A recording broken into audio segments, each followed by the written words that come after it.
So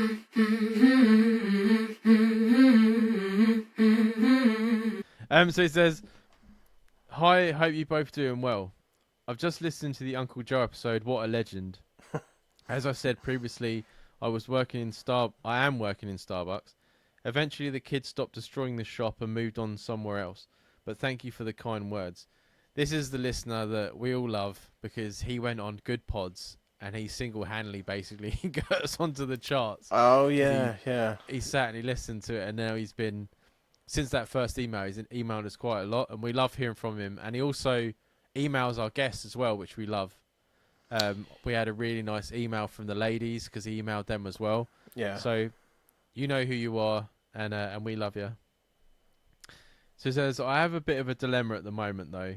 During my shifts, we have been made aware that some money is going missing. We're now being counted in and out of our tills, but there's still no change. We still have money going missing. I'm almost certain I know who is doing it, as I pretty much caught them red-handed, but I'm not sure what to do, whether to rat them out and tell management, or just let them carry on until they get caught. What do you two think? Or Jamie's got to put his ex-manager hat on now. Yeah, yeah. For me, personally, for the listener, I think it'll be easier for you, unless you get directly. It happened to me where I was directly compared to someone that was stealing, and I was like, I had to like dob them in because I knew they were, because I knew it wasn't me. Mm-hmm. But unless you're actually put in that situation, I think it probably would be a better idea for you to keep your mouth shut, let them dig their own hole. But when someone's going to steal, they're eventually going to get more and more greedy. Yeah.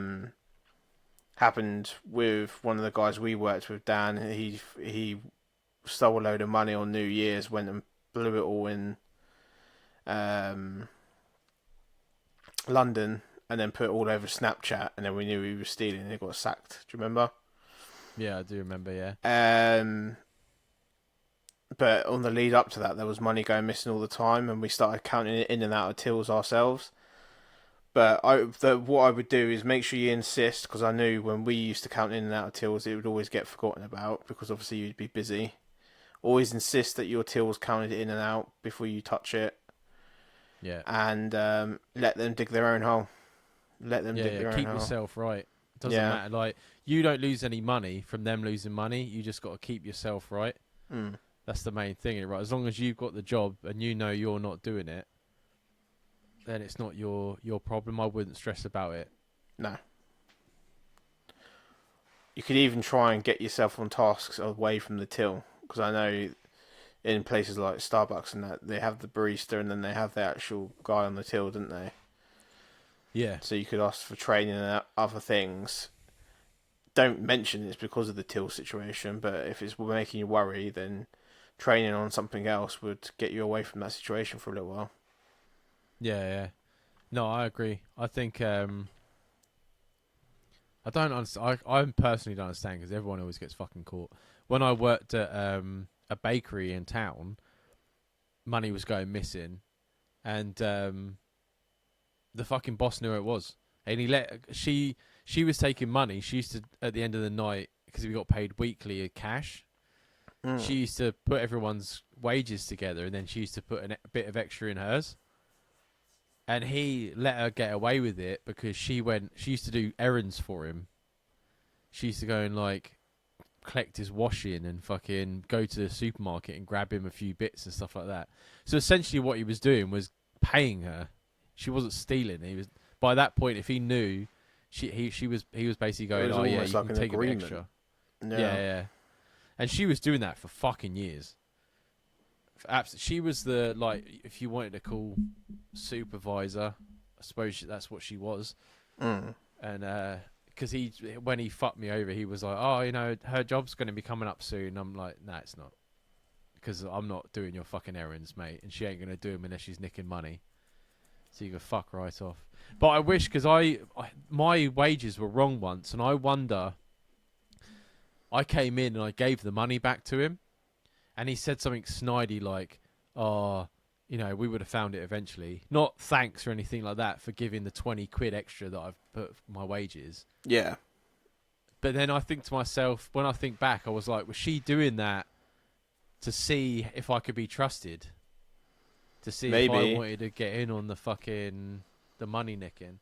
Maybe, because I know when I worked at the cash place, we were like doing a change over of like currency from the old notes to the new notes.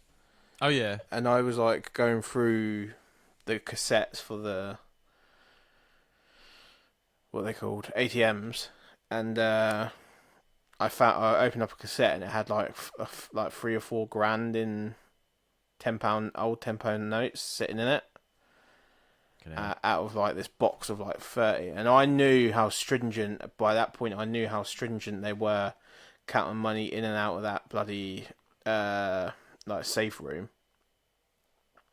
So I knew there's no way they would lock the place down over 4 grand. Do you know what I mean? If that had happened. So I was like, so they know that money's there, and I was like, this is a test. Yeah. So I literally grabbed the 4 grand and walked straight up to the office with it and like backed it on the table, and I was like, there you go, guys, I found this in the cassette, and I just walked out. And then they all like was really chirpy with me, and they went and bought us lunch later that day and stuff, and I was like, yeah, you know what you did. Crafty fucking dickheads. Yeah. Because I did stuff like that to people. I thought a woman was stealing cigarettes, so I would put cigarettes in a place that I think she would nick it from, to like see whether she'd take it, and she did, and I sacked her.